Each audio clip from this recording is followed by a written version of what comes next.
Jadi hari ini kita akan membahas konten yang berbeda. Kita di sini akan membuat sedikit tips edukasi dan sharing-sharing. Hari ini kita akan membahas sebuah pembahasan yang sangat banyak diperbincangkan buat teman-teman yang awam ataupun yang sudah lama di dunia Haji. Hari ini kita akan membahas tentang 4 pilar pusaka di Jawa.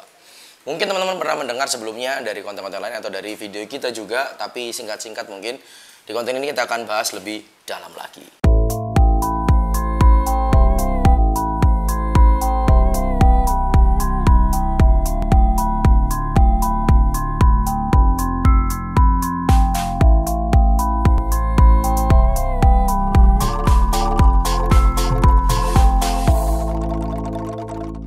Oke, jadi kalau kita bahas tentang apa sih 4 pilar pusaka itu dan kenapa sih dibuat 4 pilar pusaka, apa tujuan 4 pilar pusaka? Sebenarnya sederhana, dalam konteks kita orang Jawa, berbudaya Jawa, pasti kerap mengenal istilah 4 pilar pusaka. Atau kalau teman-teman pernah dengar juga banyak dikaitkan dengan angka-angka ini ya, sedulur papat limo pancer. Nah, ada kaitannya dengan itu, kita bahas satu persatu. Awal mula diciptakannya 4 pilar pusaka ini bertujuan untuk kehidupan masing-masing insan atau masing-masing manusia. Jadi agar kita lebih memaknai kehidupan kita. 4 pilar pusaka ini perlambang dari fase-fase kehidupan. Masing-masing mewakili dan juga memiliki arti tertentu. Yang pertama ada dapur brojol. Dapur brojol sendiri perlambang dari sebuah kelahiran, dari sebuah penciptaan. Yang kedua ada dapur tilam upih.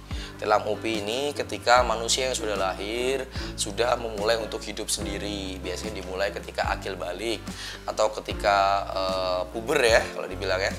Setelah itu ada dapur tilam sari atau jalak tilam sari sebagai bentuk bahwa manusia nanti akan lepas dari keluarganya yang lama dan akan membuat dan membangun keluarga yang baru.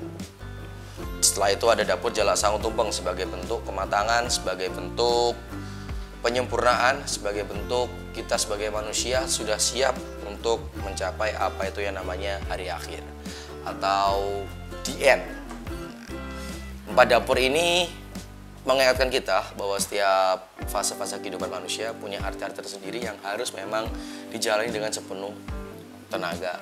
Tapi di dalam fase-fase itu kita juga ada dapur-dapur lain yang berkaitan dengan kehidupan kita. Banyak contohnya, ada dapur seperti jalak dinding, ada dapur seperti sangkelat, ada dapur juga seperti nogo mungkin yang menyeling-nyelingi hari tersebut. Tapi untuk pilar-pilarnya 4 tonggaknya berkaitan dengan 4 hal tersebut. Kita coba review masing-masing dari pusakanya ya kali ini ya. Jadi di samping saya sudah ada 4 pusaka yang sudah aku pilih.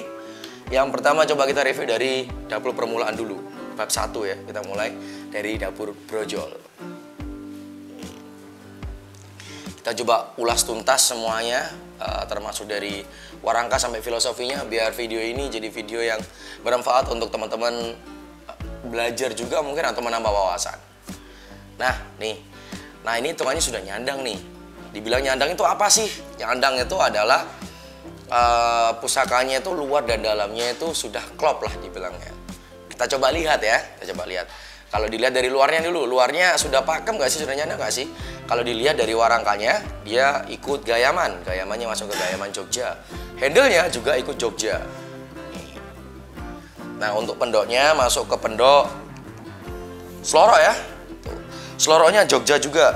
Nih, jadi dia ada ovalnya di bagian atas. Kalau teman-teman sulit bedain pendok, mana yang Surakarta, mana yang Jogja, perbedaannya di sini guys. Kalau dia oval, dia masuknya ke Jogja, tapi kalau dia patah, langsung lurus, dia masuknya ke Surakarta. Bagus ya? Coba kita buka guys. Bismillahirrahmanirrahim. Nih, ini namanya dapur brojol. Dapur brojol sendiri memiliki ricikan. Dia tanpa ada ornamen hiasan lain seperti tingil dan sogoan atau geligir sapi dan lain-lain. Dia polos saja. Di bagian sini juga nggak ada tikel alis. Dia cenderung lebih polos. Gade lugas. Dan wilayahnya cenderung lebih polos tanpa geligir sapi dan lain-lain. Ini adalah dapur brojol, makanya dibilang sebagai dapur permulaan. Mungkin juga karena ricikannya yang paling sederhana di antara dapur-dapur lain. Nih, dia memiliki beberapa pamor di sini menurut saya. Kalau, wih ini cakep juga nih. Jadi kalau kita lihat ya di bagian sorsoran dulu, di bagian sorsoran, paling bawah nih, di bagian sorsoran. Pusaka dibagi 3 bagian ya. Dia ada sorsoran, ada wetengan, dan juga ada pucukan. Nah, di bagian sorsoran ini dia terlihat seperti pamor toyo mambek di bagian bawah. Dia lebih kepada bergaris. Nah, untuk ke atasnya ini lebih ke arah wasuta. Tapi ada sedikit aksen seperti ular lolot ya kalau di bagian belakang, atau melati tumpuk. Tapi kalau menurut saya secara keseluruhan ini masih masuk ke pamor wasuta. Pamor-pamor di bawah gonjo seperti ini bisa juga pamor jimat, pamor tambal, ataupun pamor grojo gundolo. Tapi kalau seperti ini dia berkaitan dengan pamor lain, biasanya kita akan masukkan ke pamor tambal sini, atau tambahan lah. Fungsinya sendiri kalau kita lihat ya, jadi dapurnya brojol sesuai untuk kelancaran kita, untuk sisi pengingat kita bahwa kita lahir dari rahim seorang ibu, dan juga kita harus memuliakan kedua orang tua kita. Sebenarnya dapur brojol itu kegunaannya untuk kita mengingat asal muasal kita lahir, dan kita harus membahagiakan kedua orang tua kita yang sudah melahirkan kita. Kalau selanjutnya kita bicara masalah tangguh ya, kita bicara masalah tangguh. Di sini untuk secara ricikan kerisnya dia agak sedikit kaku. Di bagian wilahnya juga agak tebal, sorsoran dia melebar. Di bagian sirah cecak pun dia seperti sedikit meruncing, tapi cenderung sirah cecaknya kecil. Nah, di bagian gonjo juga, kalau secara era mungkin menurut saya dia masih masuk ke era Tuban. Karena dari langgam garapnya dia khas Tuban banget. Kita lanjut ke dapur selanjutnya, yaitu tilam upih. Jadi seperti yang aku bilang tadi, tilam upih di sini adalah penggambaran ketika manusia sudah mulai bisa hidup sendiri, bisa mulai untuk berpikir, bisa memulai kehidupan dengan atas dasar pikirannya dan kakinya sendiri untuk melangkah. Karena pada fase itu manusia membutuhkan ketenangan, manusia membutuhkan hidup yang tenang ya. Makanya dibuat di bab kedua ini adalah tilam upih. Gimana sih dapur ricikan tilam upih itu? Seperti ini. Nih, hampir sama seperti tadi kalau dilihat warangkanya ya. Nih, warangkanya masuk ke warangka Gayaman Yogyakarta. Sama handle juga Yogyakarta. Pendoknya yang berbeda, dia pendoknya pendok bunton kalau yang ini. Ini bahannya perak ya. Nah, dia oval. Pakem sudah. Oke. Coba buka, bismillah. Nih, ini adalah dapur tilam upih guys. Nah, perbedaan dari dapur brojol dan juga tilam upih dilihat di atasnya gandek guys. Ini gandek di bagian atas, ada lengkungan cekungan ke dalam ya, di sini ya. Nih, ada cekungan ke dalam. Ini namanya tikel alis di ricikannya. Nah, hanya ini yang membedakan dapur brojol dan tilam upih. Tidak ada tambahan lain, tidak ada geligir sapi, odo-odo, tingil, sogoan, tidak ada. Jadi dia hanya ada tikel alis di bagian sini. Nih, untuk dapur tilam upih. Secara filosofi, tilam upih ini memiliki 2 versi. Yang pertama, tilam upih sebagai penggambaran dari tilam atau titik lampah atau sebuah perjalanan ya. Dan upih diartikan sebagai upoh. Dalam bahasa Jawa, upoh sendiri artinya adalah hasil yang kita tuai ketika kita selesai melakukan pekerjaan, atau upah ketika kita selesai bekerja. Nah, tilam upih adalah perjalanan untuk kita mencari nafkah atau mencari rezeki. Makanya tilam upih ini ditaruh di bab kedua pada 4 pilar pusaka. Yang versi kedua, tilam ini berarti kasur anyaman bambu. Nah, ada yang bilang tilam ini adalah kasur anyaman bambu. Dan upih sendiri juga pengertiannya adalah kita mencari nafkah sendiri atau mencari upoh itu sendiri. Kalau diartikan adalah tempat peristirahatan ketika kita setelah mencari nafkah. Jadi tempat untuk kita beristirahat, tempat untuk kita tenang. Makanya dapur tilam upih ini banyak dikaitkan dengan dapur ketentraman, banyak dibilang seperti itu. Dapur tilam upih. Dari pamornya ini unik. Jadi pamornya di sini dia ada 3 dari bagian bawah, ada 3 sumber, 1 di tengah, 2 dan ini di samping 3 terus menyatu menjadi 1. Ini namanya pamor pancuran mas. Mungkin kalian bingung, jadi ada 2 pakem pancuran mas guys. Yang pertama ada di bagian sini, nanti boleh dilihatkan di detail ya. Jadi dia dari atas 1, baru di bagian gojo dia pisah 2 jadi Y gitu. Dan juga ada yang seperti ini. Kalau teman-teman lihat juga di buku ada yang seperti ini juga. Ini masuknya ke pamor Pancuran Mas. Pancuran Mas ini adalah salah satu pamor langka yang zaman sekarang sulit banget dicari. Bahkan zaman dulu juga dibuatnya tidak banyak seperti pamor-pamor lain seperti Pademangan Gebang, Ngulit Semongko, Udan Mas dan lain-lain. Sedikit lagi lebih langka lagi untuk pamor Pancuran Mas ini. Pancuran Mas sendiri berarti sebuah rezeki yang tidak habis-habis. Nah, didoakan supaya sang pemilik bisa memiliki rezeki yang tak terhingga, bahkan tidak dihitung. Kalau kita lihat sekarang dari tangguhnya, dari langgam garapnya, dia sama ya. Jadi di bagian bilahnya dia cenderung lebih membesar, lebih lebar. Di bagian wadidang juga dia kaku. Kalau dilihat di bagian sini dia sirah cacahnya kecil dan juga sedikit lancip. Mungkin kalau boleh saya estimasikan masih masuk ke langgam-langgam Tuban, mungkin di era-era Mataram. Kalau dilihat juga dari penggarapan pamornya, dia penggarapan pamornya khas banget. Mungkin ini karena warangan lama, jadi kalau diwarna lagi mungkin dia akan sedikit timbul pamor-pamor meteor. Oh ya, ada detail menarik nih di bagian pamor kalau dilihat. Jadi dia memiliki pamor tambal ya. Sini. Jadi ada garisnya di sini. Tambalnya di sini simbang ya. Di simbang ini ada yang percaya juga fungsinya lebih kepada spiritualisme. Wih, seloronya mantap nih, cakep ya, luar biasa ya. Pusaka Dapur Tilam Upi sebagai chapter kedua untuk 4 pilar pusaka. Kita masuk ke fase ketiga. Fase ketiga di mana manusia mulai untuk membangun keluarga sendiri, mulai menemukan jodohnya, mulai untuk hidup bersama, tinggal bersama dengan keluarga barunya. Di chapter di bab ketiga yaitu Dapur Tilam Sari atau Jalak Tilam Sari. Oke, kita jelasin dulu kenapa sih bisa diganti Tilam Sari atau Dapur Jalak Tilam Sari. Karena lebih diutamakan kepada tilam sarinya atau tilam sari ini adalah diartikan sebagai hunian yang nyaman. Tilam sari, tilam yang bisa diartikan sebagai anyaman bambu tadi. Sari adalah pemaknaan kita sesuatu hal yang indah dari sebuah kejadian. Nah, tilam sari ini adalah sebuah bentuk dari hunian yang nyaman, hunian yang indah bagi keluarga masing-masing makhluk tersebut. Nah, kenapa juga ada Jalak Tilam Sari? Karena Jalak Tilam Sari sendiri juga cukup sangat banyak dicari pada era-era Singosari, pada era pembuatannya pada era-era Singosari ya. Ini contoh dapur Jalak, Jalak Tilam Sari guys. Jadi biasa kita lihat dulu dari warangkanya dulu. Kalau yang ini dia masuknya pusaka dengan warangka ladrang.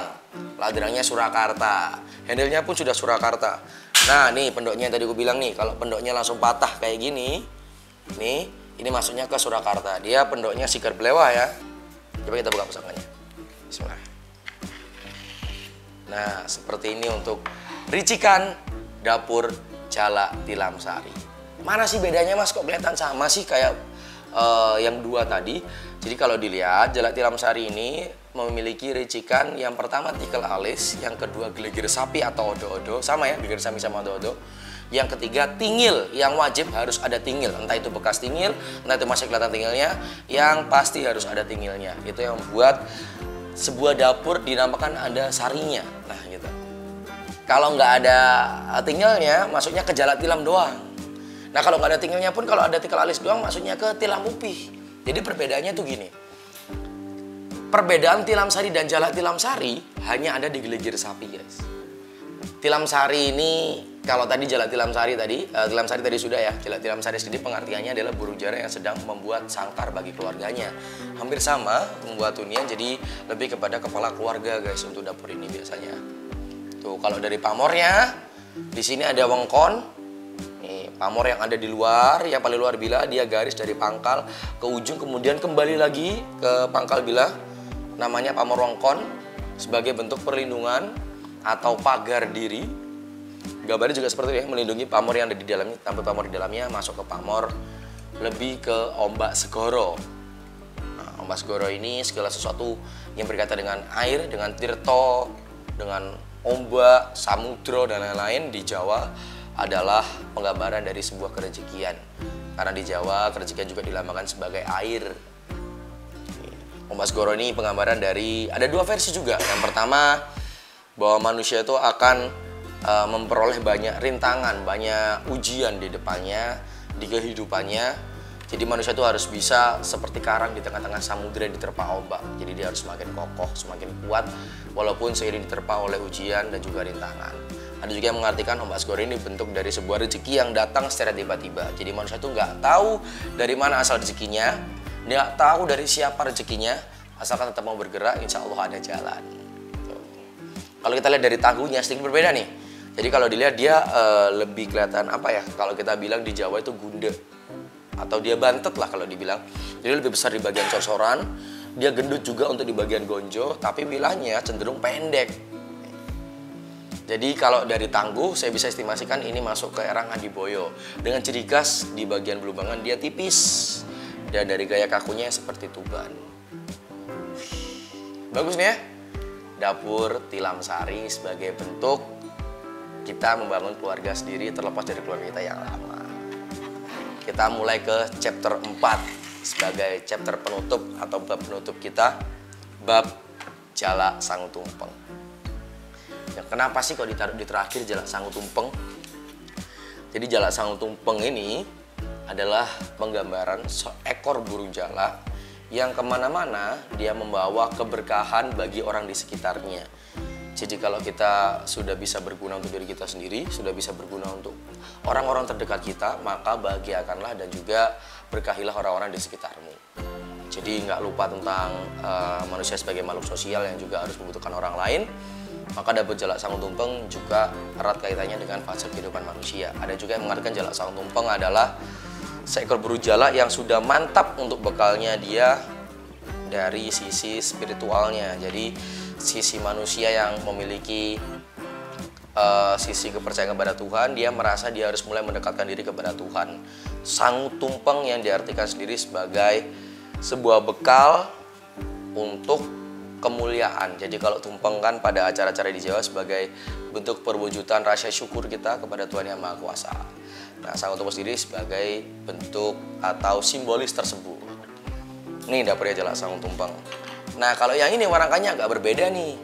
Nah, ini kurang sedikit pakem ya. Jadi kalau dilihat di sini warangkanya namanya harusnya Sendang Walikat namanya.